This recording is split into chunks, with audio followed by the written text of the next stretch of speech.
The last time Vera Solis stood this close to me, I was 15, holding a science project I had spent 2 weeks building.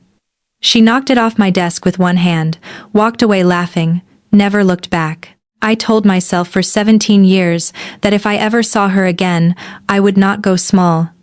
I had built a life she did not get to touch. I did not expect her to walk into my studio, set a folder on my desk, and say she needed the whole apartment done. She did not recognize me. 17 years, and I was not even a memory. I took the folder. I said, "Let us talk about your vision," did not flinch.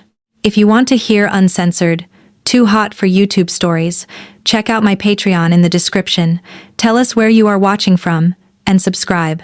Her name, when it appeared on the intake form, was Vera Solis. Still, she had not married, or had married and came back to herself, or had never needed anyone else's name to feel substantial in a room. I looked at the name and then I looked at the woman across my consultation table, and I did something I had not done since I was 15. I decided what she was allowed to know about me. She knew nothing. I intended to keep it that way. Vera Solis at 32 was architecturally the same woman she had been at 15, same dark hair, same particular quality of occupying space like she had a right to it that nobody had ever seriously challenged. She was taller than I remembered. Or, I was remembering a version of her inflated by adolescent fear. She was wearing a blazer, the color of dark slate, and a white shirt underneath it, and the kind of shoes that signal money not as performance but as default. She had her hair loose around her shoulders, and she spoke about the apartment with the focused vocabulary of someone who had opinions and expected them to be taken seriously. She wanted clean lines. She wanted warmth without softness. She had a view she was not willing to compromise, and furniture she was not willing to keep. She had a color sense that was actually good, which I noted without wanting to note it, and she spoke about light the way people do when they have spent real time thinking about what they want to live inside. I took notes. I was professional. I did not think once about the science project. Her apartment was in a building 3 blocks from my studio, which meant she would be in and out of my space every week for the duration of the project, which was projected at 14 weeks. 14 weeks. I had looked at the number and then at the intake form and then at the window, and I had done the arithmetic of my own professional integrity and decided that Vera Solis was a client and I was the best person for the work, and that was the entire story. My studio assistant Birch, who had been with me for 3 years and had a gift for reading rooms that I had learned to rely on completely, waited until Vera left and then stood in the doorway of my office and looked at me. "You okay?" he asked. "Fine," I said. He looked at the intake form on my desk, then back at me. "She seemed like someone who has historically been a lot." "She's a client," I said. Birch nodded in the way that means he does not believe the conversation is finished, only that this is not the moment he intends to continue it.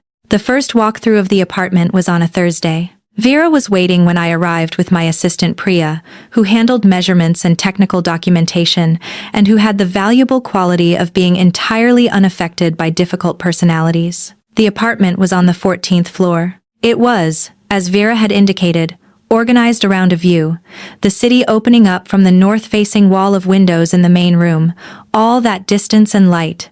I stood at those windows for 30 seconds longer than I needed to. "The glass faces north," I said. "You will get consistent light without direct sun. Good for the pieces we talked about in the consultation." "I know which way it faces," Vera said. "I am noting it for the documentation," I said, and turned back to the room. She watched me work for the first hour with the attentive stillness of someone who was accustomed to being the most observant person in any given situation. I ignored the watching. Priya took measurements. I photographed the existing architectural details, the crown molding, the fireplace surround, the floor that needed refinishing in the south bedroom. At one point, Vera came to stand beside me while I was photographing the kitchen layout. Not close enough to be intrusive, close enough that I was aware of her. "The island," she said. "I want it larger. It is where I work in the mornings." "I will spec it at 60 inches, I said. "That gives you workspace, without choking the traffic flow." 62, she said. I looked at her. She looked at me. There was nothing in her expression except the reasonable certainty of someone who knew what she wanted. 62, I said. She said nothing else, but she did not move away from me for another few minutes, and I noted it the way I noted everything in a new space, as information, as texture, as something to be accounted for without being assigned more meaning than it carried.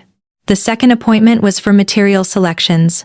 I brought samples to my studio, fabric, stone, painted finishes, and arranged them on the long table I used for these sessions. Vera arrived 7 minutes early, which told me something, and stood at the table reviewing what I had laid out before I had finished arranging it, which told me something else. She picked up a piece of textured linen in a color somewhere between sand and bone. She held it toward the light from the studio window. "This one," she said. "For the main room seating," I confirmed. "It reads warmer in direct light. The north exposure will do interesting things with it in the afternoon." "Is that a recommendation or a prediction?" "Both," I said. She set the linen down. She picked up the stone sample for the kitchen, a pale quartz with movement in it, not the flat version she had initially requested, because the flat version would have made the space feel clinical, and I had taken the liberty of sourcing something better. She turned it over in her hands.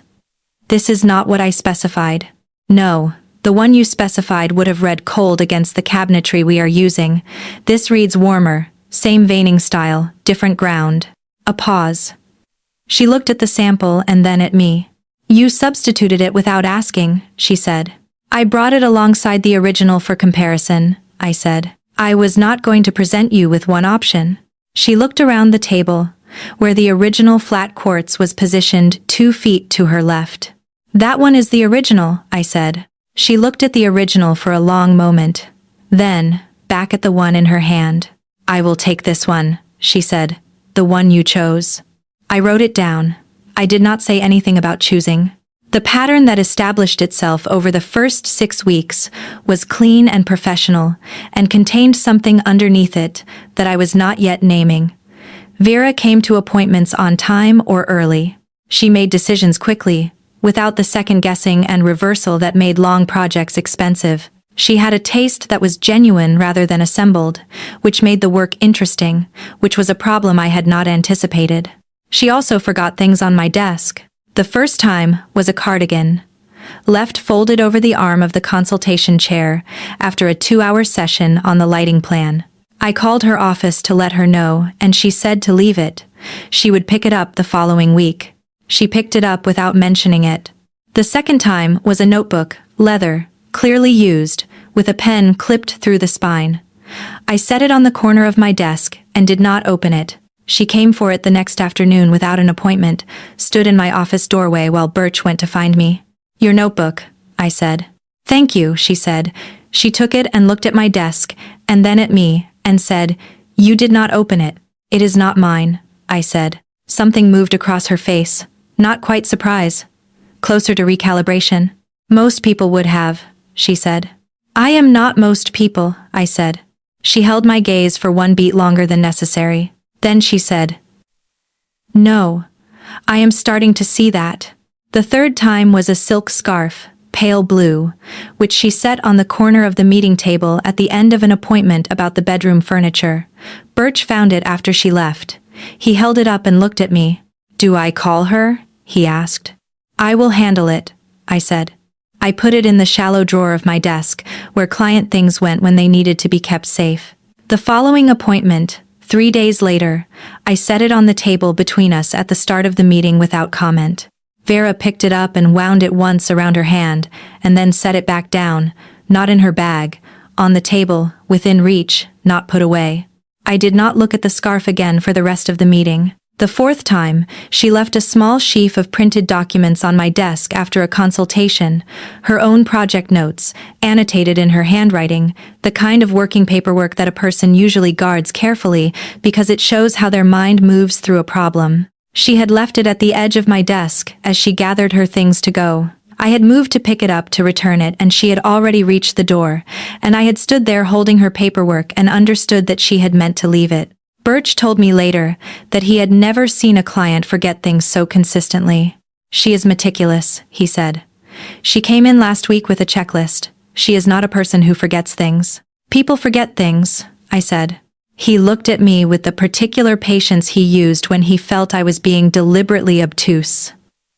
"Ray," he said. "Ray." My name, which was short for Marisol Raydel, which I had shortened professionally because Marisol Raydel was the name of the girl who had carried a ruined science project home in a paper bag at 15, and I had needed to put some distance between that girl and the person I was building. "She is a client," I said. "You have said that approximately 8 times, Birch said. "It is not becoming more true with repetition." Birch left. I stood in the quiet studio and thought about the scarf still on my meeting table and the annotated paperwork in the drawer and the notebook she had picked up without comment, and the way she had looked at me when I said I was not most people. I thought about the science project. I thought about the way I had carried it home with the pieces rattling in the bag and told myself I would build something else, something better, and that the person who broke it was not worth the energy of hating properly. I thought about how she had looked right at me across my consultation desk, and there had been nothing there. No recognition. 17 years of being someone she did not remember. I should have felt victorious. I felt something much more complicated. The reveal of what I was not naming arrived in the 8th week of the project, at a walkthrough of the apartment to review the progress of the construction phase. The floors had been refinished. The kitchen island was in, 62 inches, in the pale quartz with movement, which sat in the space exactly as I had predicted. The main room walls were newly plastered and painted in the color we had settled on after 3 rounds of sampling, a particular ivory that shifted warm in artificial light and cool in the northern daylight. Vera stood in the center of the main room and looked at the space with the focused attention she brought to everything. "It is right," she said. It was not enthusiasm. It was recognition. The way you recognized something you had been trying to articulate and finally found the word for. "The furniture delivery is scheduled for next week," I said. "The linen pieces first. The custom seating will be 6 weeks after." She nodded. She moved to the windows. The city was doing something generous in the late afternoon light, all that distance gone gold and blue. "You knew about the light," she said. "From the first walkthrough. You stood here longer than you needed to." I had thought she was reviewing her phone. She had been watching me. "The light was worth accounting for," I said. She turned from the window. "That is not what I mean." I looked at her across the room. The particular quality of the afternoon light on her face, and the specific way she was looking at me, and the fact that I was standing in an apartment that was becoming something real and good because I had understood exactly what she needed before she had finished telling me. "What do you mean?" I asked. "You stood there for 30 seconds, she said. "Not because of the documentation, because you wanted to." The room held what she had said. "I notice spaces," I said. "It is my job." "You notice me," she said. "That is different." I held her gaze. I was very careful with my face. "You are a client whose space I am responsible for," I said. "Noticing you is part of the work." She walked toward me, not quickly. The way she crossed all spaces, purposefully, without waste. "You are careful," she said. "You have been careful every single appointment. Do you know how rare that is, to be in a room with someone this careful?" She stopped a few feet away. Close enough to be deliberate, far enough to be something I could account for. "I am professional," I said. "Yes," she said. "You are, and it costs you something. I have been watching you hold the cost." I looked at her. The girl at 15 who had not been worth remembering. The woman at 32 who had walked into my studio and handed me a folder and not recognized what she was handing it to. "Vera," I said. "I know," she said. "I know what the line is. I am not asking you to cross it." A pause. The city continued its late afternoon business behind the north glass. "Then what are you asking?" I said. She looked at me for a long moment. "I am asking you to stop pretending you are only here for the job," she said. I held the words. I held the afternoon. I held the 17 years of something I had told myself was finished and had apparently not finished at all. "We should go over the lighting specs for the secondary bedroom," I said. Vera looked at me. Then she did something I did not expect. She smiled. Not the polished social smile she used with other people. Smaller, more honest. "All right," she said. "The lighting specs." She turned and walked toward the hallway. I followed. I was aware of every inch of distance between us as a specific and deliberate thing. In the secondary bedroom, I showed her the recessed lighting layout and the dimmer placement and the reading sconce positions, and she asked precise questions, and I gave precise answers, and the room stayed professional and exactly as contained as I needed it to be. But at the end of the walkthrough, when we were back in the main room putting on our coats, she produced a folder from her bag, the progress review documents I had sent that morning, and set them on the windowsill. She picked up her bag. She looked at the folder. "I will leave that," she said. "I will collect it next time." She left. I stood in her apartment with the city going dark behind the windows and the folder sitting on the windowsill, and understood, with absolute clarity, that Vera Solis was leaving things in my spaces on purpose. The question I had not yet answered was what I intended to do about it. The furniture delivery happened on a Tuesday. I was on site to oversee placement, and I was always on site for delivery days, because the difference between furniture placed correctly and furniture placed approximately is the difference between a room that works and a room that almost works. 2 movers and my contractor Gilles handled the pieces. I directed. Vera had indicated she would be at work. She arrived at noon with coffee. 2 cups. She handed one to me without asking how I took it. The coffee was exactly right. I looked at her. "I took a long lunch," she said. She stayed for 2 hours. She asked Gilles about the flooring repair in the corner of the dining room, which was a real question, and got a real answer, and she asked me about the placement of the primary sofa, which was a real question, until it became something else, until she was standing beside me looking at the arrangement, and the question she was asking was not about furniture at all. "It needs to face the windows more," she said, "even a degree or 2. If I rotate it, you lose the sightline to the kitchen from the east position," I said. "I do not care about the kitchen sightline. I want to be able to see the city from where I sit in the morning." I considered the sightline. I considered her, standing with her coffee, looking at the windows. "Rotate it 5 degrees, I said to Gilles. "Toward the north wall." He rotated it. I looked at the room. She was right. The degree of turn changed everything about how the seating related to the view. It became a room for looking at the city rather than a room for looking at itself, which was what she had told me she wanted in the first consultation, and which I had thought I had accounted for and had apparently not quite. "You were right," I said. She looked at me with the small honest smile. "I usually am," she said. "I do not always get to say it." "You can say it when you are right," I said. "Even to you?" she said. I turned to write the note in my site documentation. "Especially to me." At some point during the second hour she went into the kitchen to look at the island installation and did not come back for 15 minutes. I found her there when Gilles had a question he needed her to weigh in on. She was standing at the island with her palms flat on the surface, looking out the kitchen window at the slice of city visible between buildings. She had her back to me when I came in. She did not hear me immediately. I watched her for 3 seconds before I announced myself. 3 seconds of watching someone alone with something they were not performing for an audience, which is the most honest kind of seeing. She looked at home. That was what I saw. This apartment that had been an empty box of good light 6 weeks ago, and was now becoming a space that fit the shape of the person who lived in it.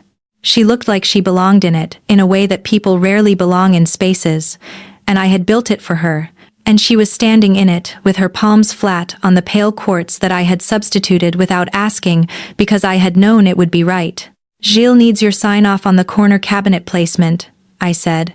She turned. She did not look startled. She looked like someone who had known I was there for at least one of those 3 seconds. "What did you see?" she asked. "Someone who is going to be happy in this apartment," I said. She was quiet for a moment, then, "That matters to you, specifically."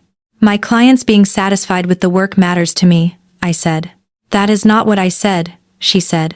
I held her gaze across the island she had wanted at 62 inches, and I had given her at 62 inches. The afternoon light from the kitchen window came in at an angle that did something particular to the pale quartz, lit up the movement in it, made the surface read alive rather than cold. I had chosen it for this exact quality. I had stood in a stone yard on a Wednesday morning turning sample tiles toward the light until I found the one that would do this, in this room, at this hour. She was watching me watch the countertop. "Gilles," I said, and led her out of the kitchen. She stayed for the rest of the afternoon, and when she left she said goodbye to Gilles by name, which she had not done at the start of the day, and she said to me, at the door, "I will be in touch about the secondary bedroom sconce." "I will send you the options tomorrow," I said. She nodded. She looked at me for one moment with the full focused attention she brought to the things she was most invested in understanding. Then she left the calendar planner she had been carrying on the kitchen island. Birch called at 5:30. "How was the delivery?" he said. "Clean," I said. "The room is reading well." "Was she there?" "For part of it." A pause on his end. "Ray," he said. "She forgot her planner," I said. "It is on the island." "Of course it is," Birch said, and the warmth in his voice was the kind that made me want to end the call, which I did, politely. I drove home thinking about 3 seconds in a kitchen doorway and what it meant to build something for someone and then watch them stand inside it alone. The planner was the 5th thing she had left. The cardigan, the notebook, the scarf, the annotated paperwork on my desk, the planner. Each one an object with weight. Each one placed somewhere that required her to return. I had been calling it absent-minded. I had been calling it professional coincidence.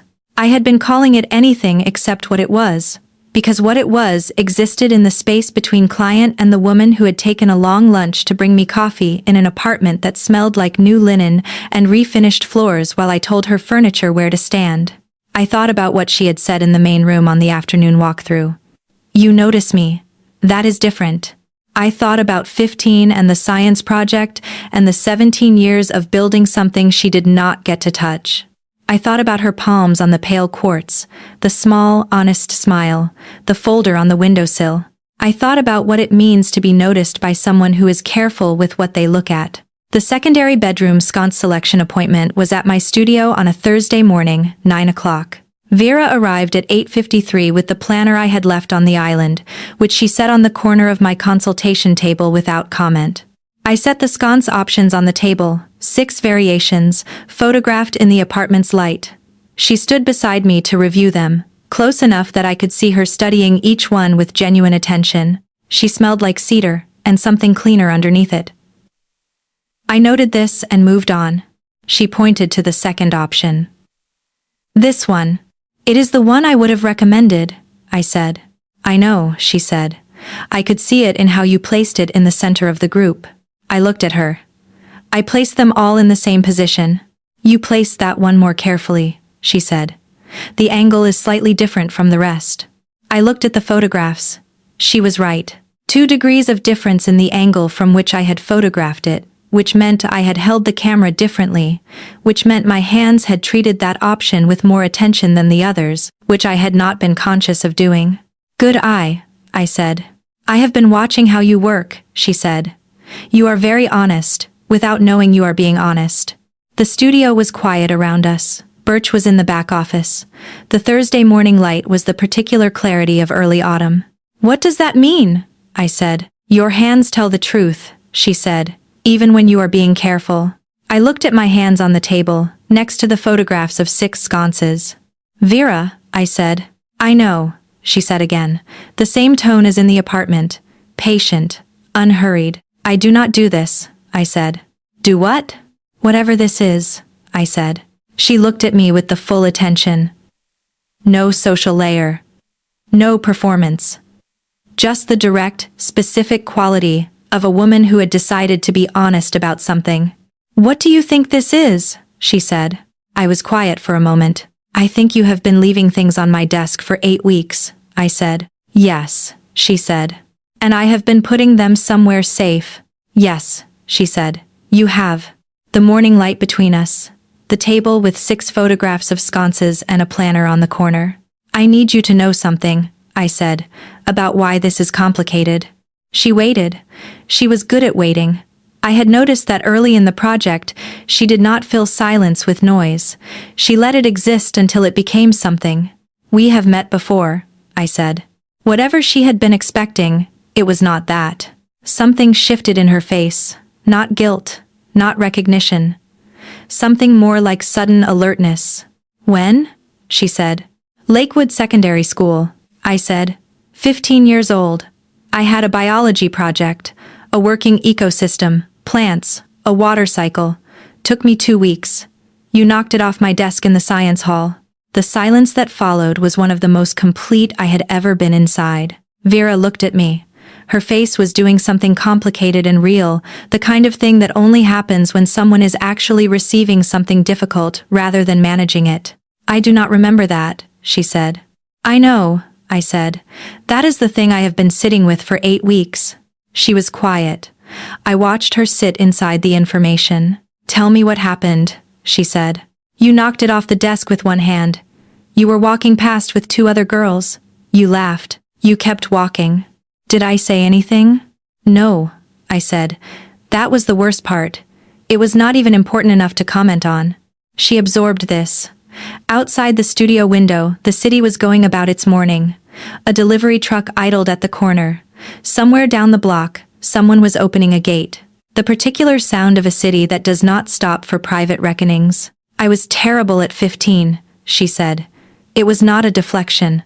It was the honest, specific kind of accounting that comes when someone has already done a version of this reckoning privately and is now doing it in front of you. A lot of people are, I said. I was particularly terrible, she said. I know that. I have known it for a long time. It does not make it smaller, what I did to you. No, I said, it does not.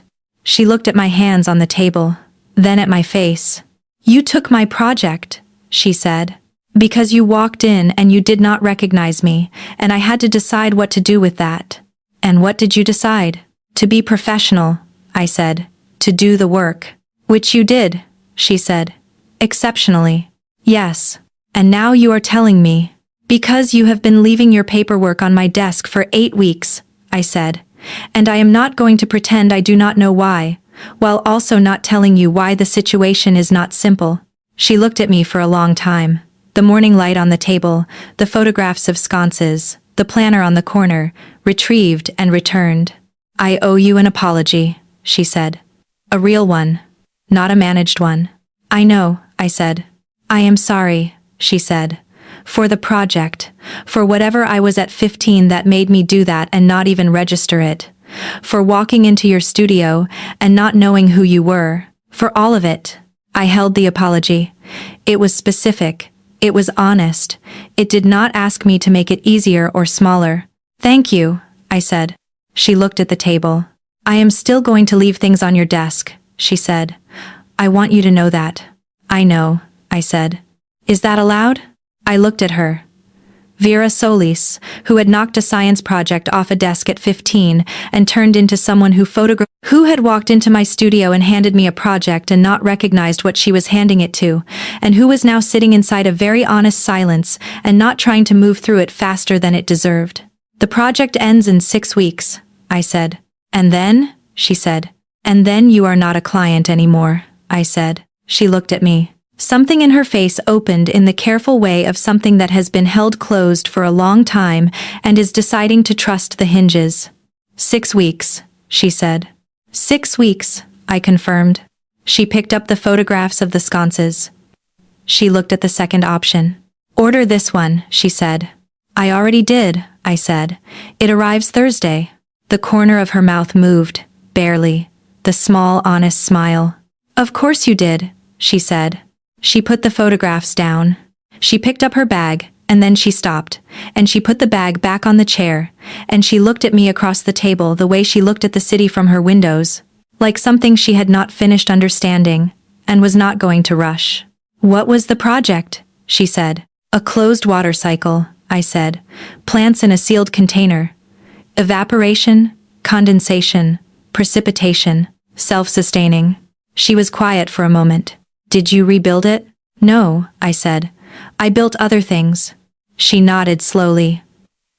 Her eyes moved across the studio, the long table with its fabric samples, the shelving with material boards, the mood images pinned to the wall, the careful and specific environment I had built for the work I had decided I was going to do.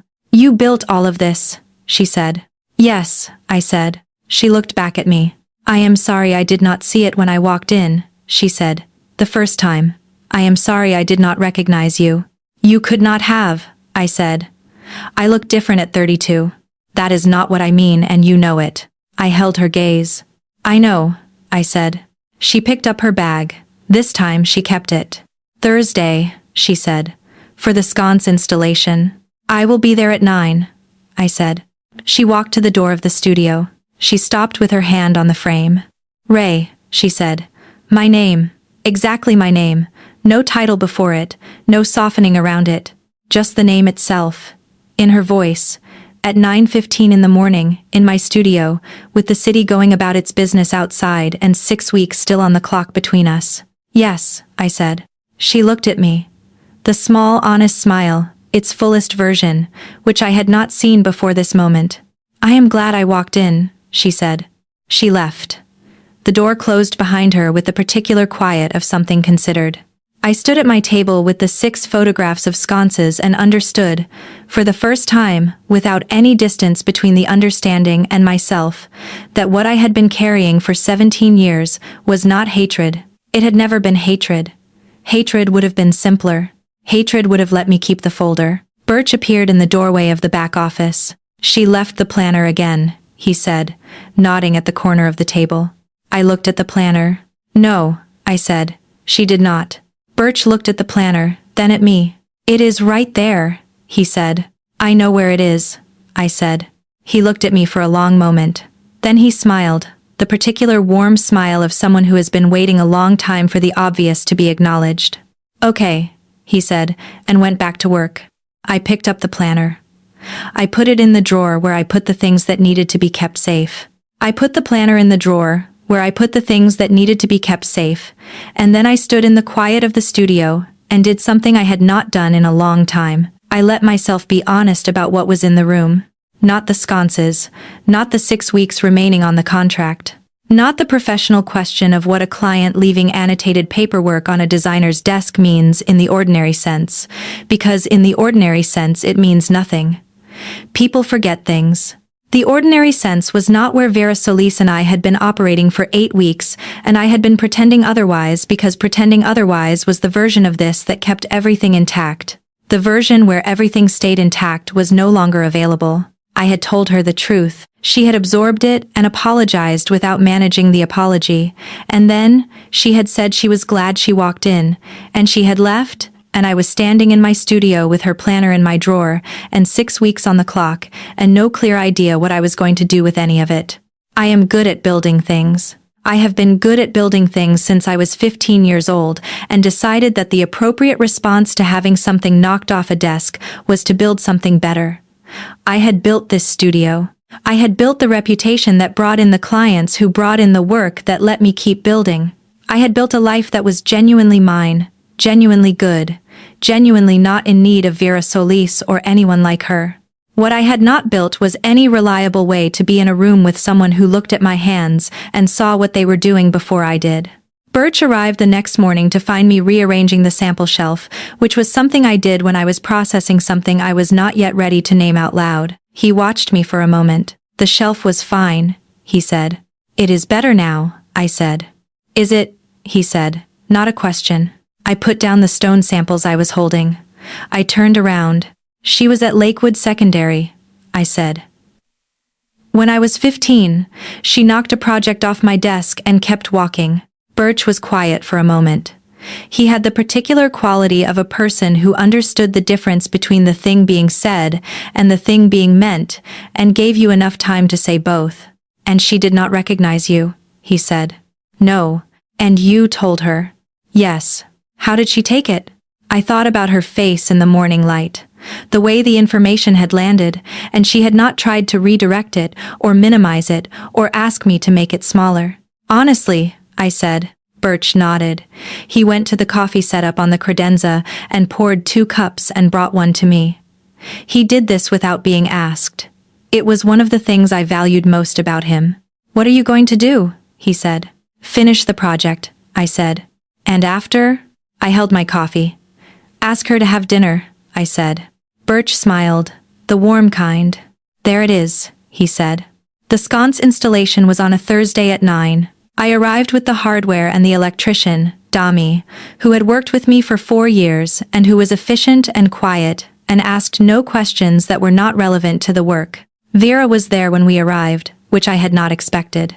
She was in dark slacks and a lightweight sweater, her hair pinned up the way she wore it when she was working from home, and she had made coffee, which was sitting on the new kitchen island in 2 cups when we came in.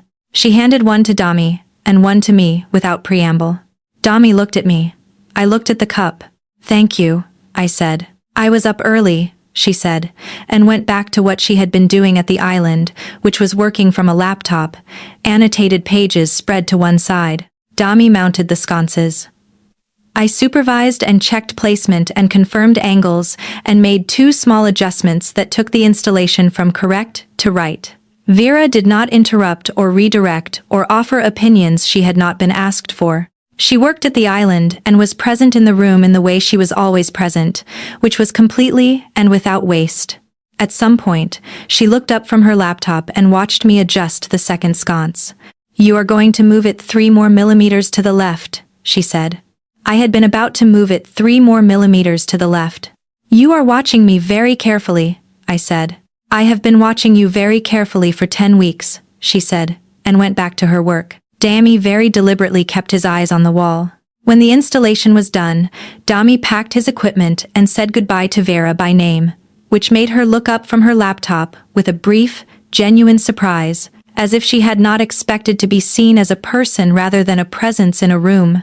I thought about that expression for a while after he left.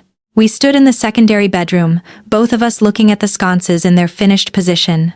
The light they threw was warm and directional, which was what this room needed. "They are right," she said. "Yes," I said. A pause. The building hummed. On the street below, traffic was going about its morning. "Can I show you something?" she said. She led me back to the main room. She stood at the center of the space the way she had stood at the first walkthrough when she said it was right, and she turned slowly and looked at the room as it now existed, 10 weeks into becoming itself. The refined floors, the ivory walls, the linen seating arranged around the view, the kitchen visible through the opening with its pale quartz countertop and its island at 62 inches. "I have never had a space that felt like this," she said. I waited. "I have had expensive apartments," she said. "Good light, good addresses. This is different." "How?" I said. She looked at me. "It knows what I need before I finish needing it. The light is where it should be. The space goes where I go. Nothing is fighting me." I understood what she meant. I had built it that way on purpose. "That is the work," I said. "No," she said. "That is you understanding the work and the work being secondary."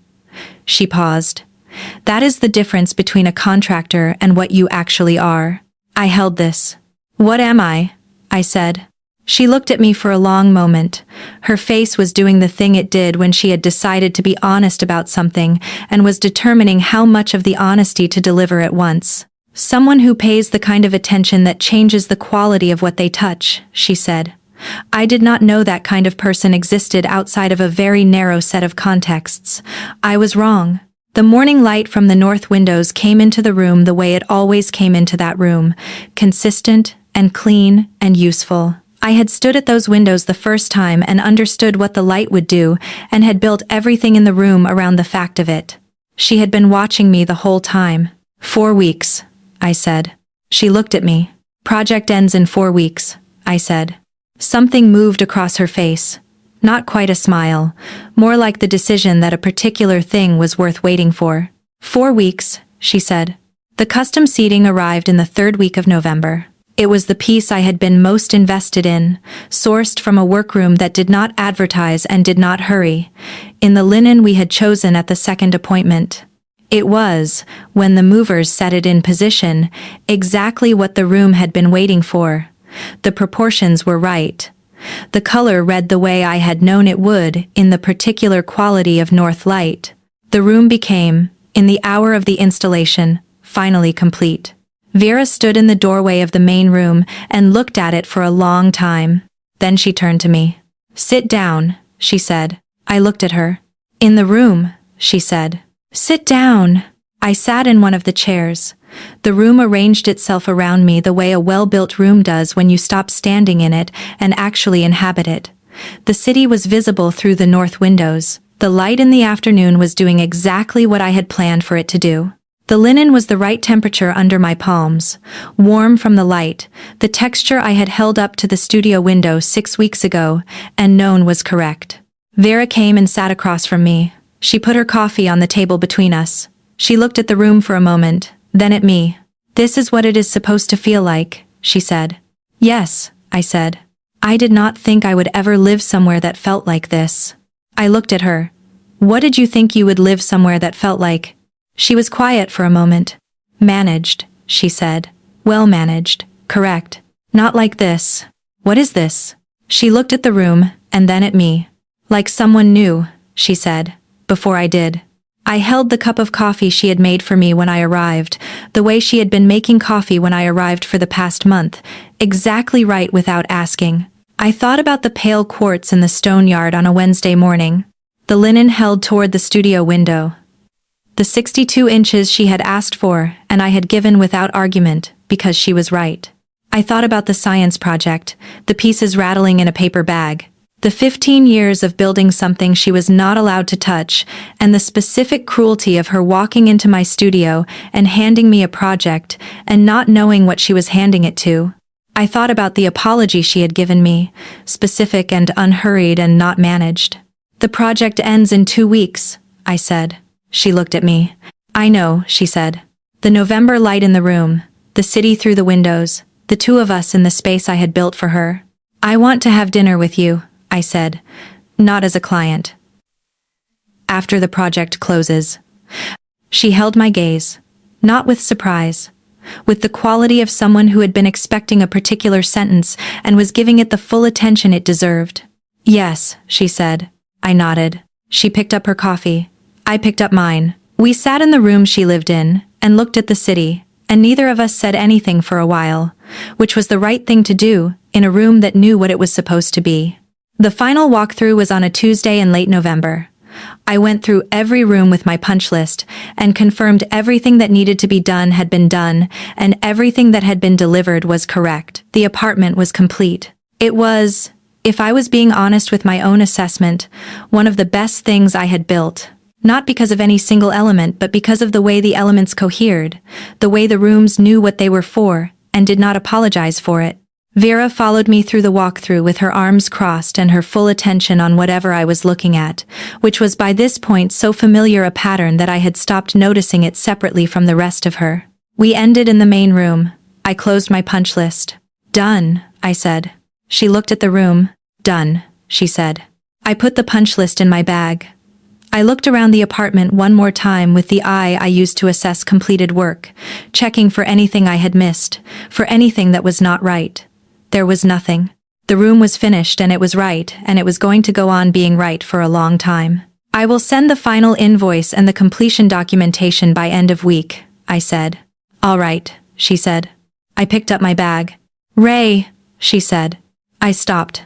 She was standing in the center of the room, in the light from the north windows, in the space I had built. She had her hair down today, which I had noticed when I arrived and had not mentioned, because there had been a project to complete, and mentioning her hair was not part of completing a project. "Dinner," she said. "Friday." "Yes," I said. "I will make a reservation." "All right." She looked at me for a moment. "Thank you," she said.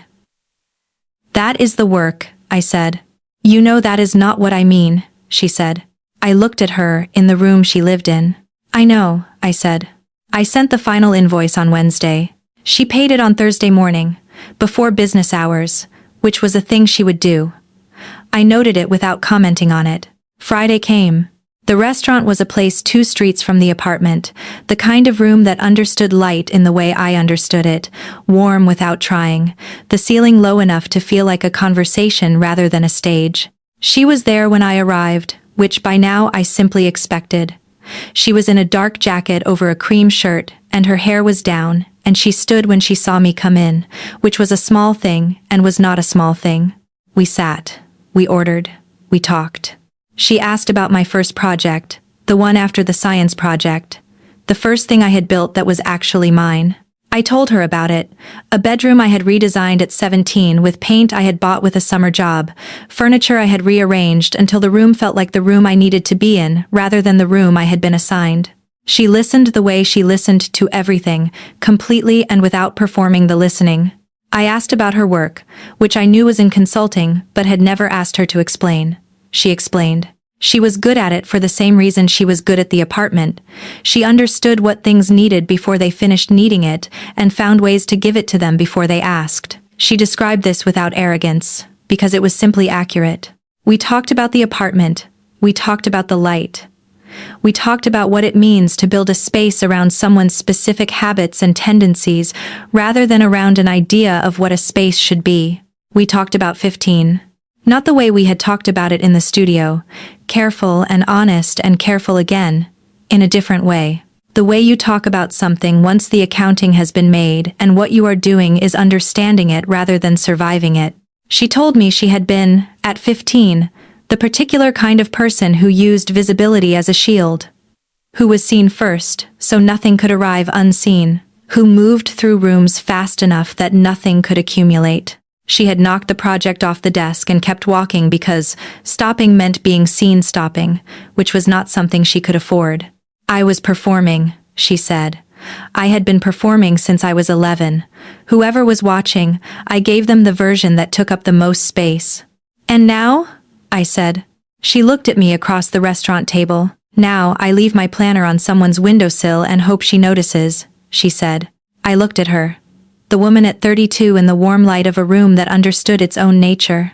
The woman who had walked into my studio and not recognized me and had, over 14 weeks, arrived at the full and honest version of herself that the 15-year-old had been performing too fast to find. I noticed, I said. She held my gaze. I know, she said. That was the thing. You noticed and you put it somewhere safe. You did not make it something I had to manage. You just kept it. The restaurant moved around us. Someone at the bar laughed. A server moved between the tables with the quiet efficiency of someone who understood that some rooms needed to be left alone. I want to say something, she said. Say it, I said. She looked at her glass, then at me. I am aware that the most recent version of who I am to you is someone who hurt you, she said. And I am aware that the apology I gave you in the studio, however real it was, is not the same as time. I am not asking you to make those things smaller. I am asking whether there is room, alongside those things, for what I am now. I held the sentence. What are you now? I said. She thought about this for a moment. Someone who has been leaving pieces of herself in your drawer for 3 months, she said, because she did not know how else to say that you are the most careful person she has ever been in a room with, and she did not want to leave the room. I looked at her. The most careful person she had ever been in a room with. I thought about what it had cost me to be careful with her.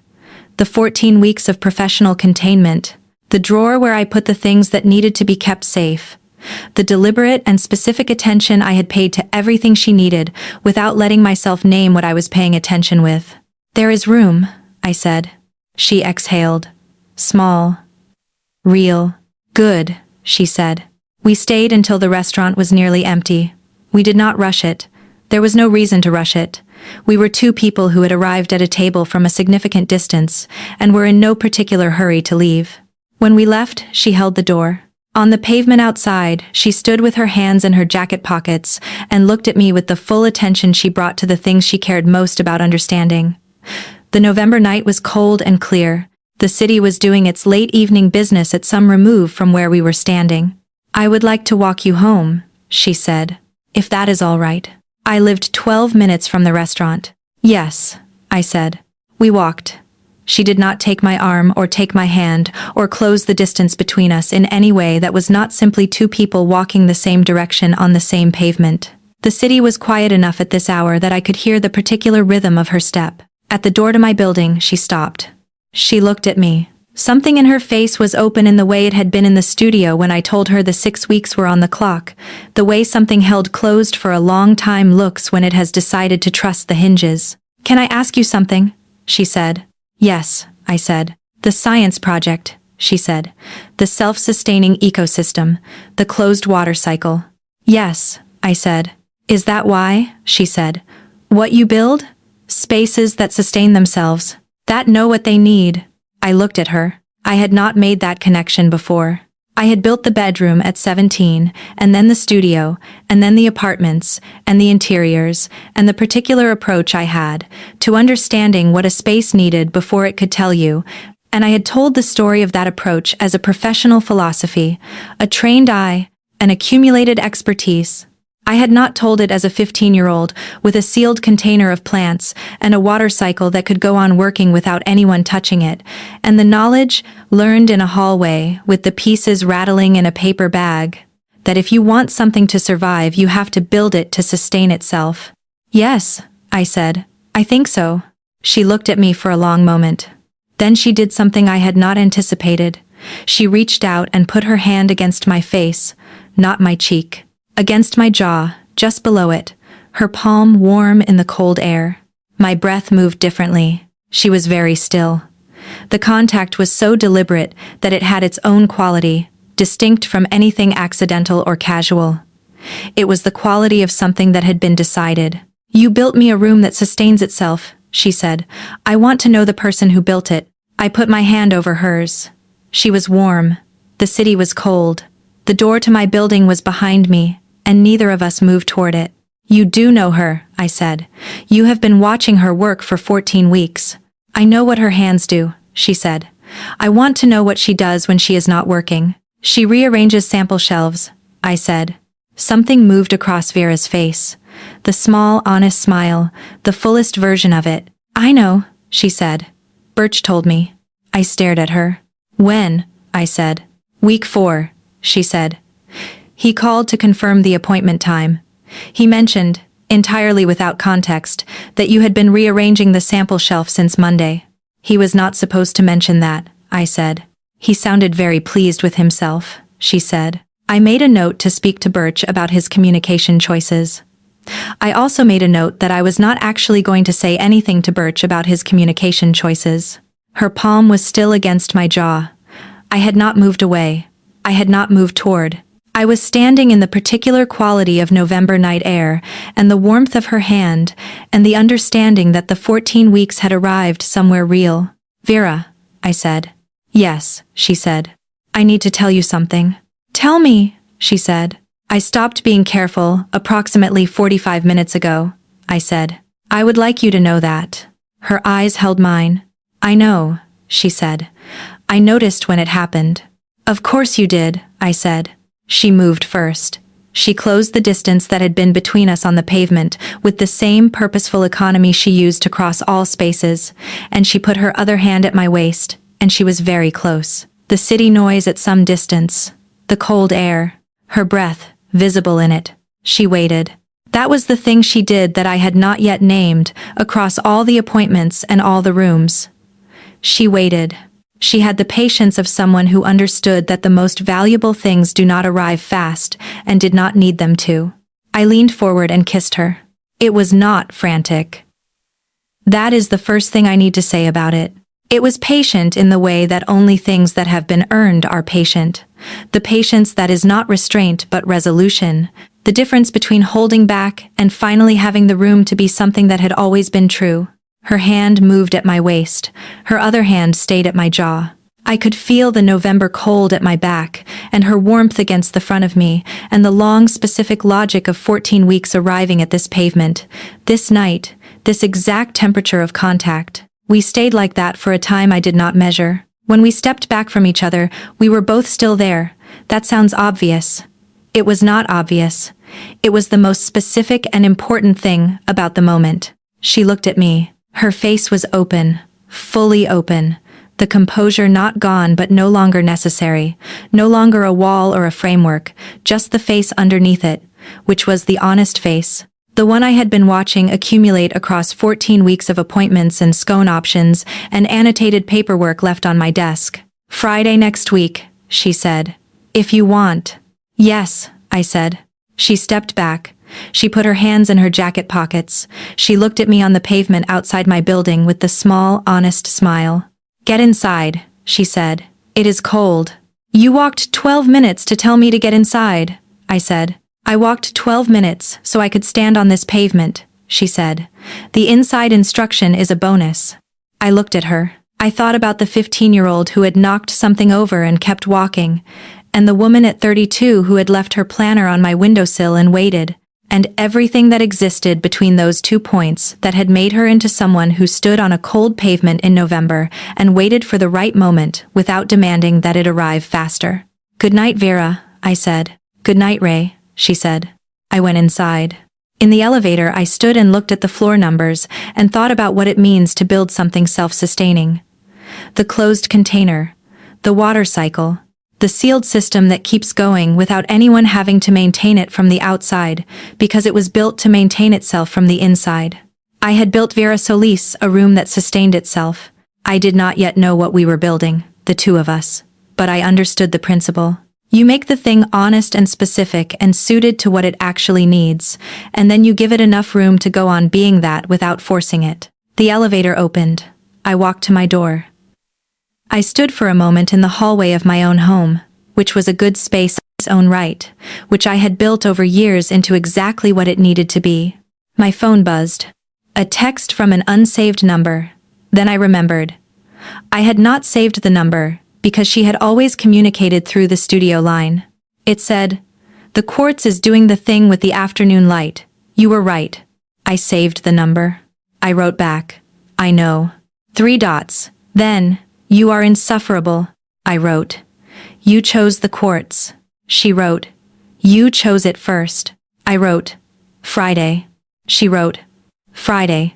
I put my phone in my pocket. I stood in my hallway and let myself be, for a moment, not the woman who had carried the pieces home in a paper bag, and not the woman who had built something she did not get to touch, and not the professional, with 14 weeks of careful attention, and a punch list, and a sample shelf that needed rearranging.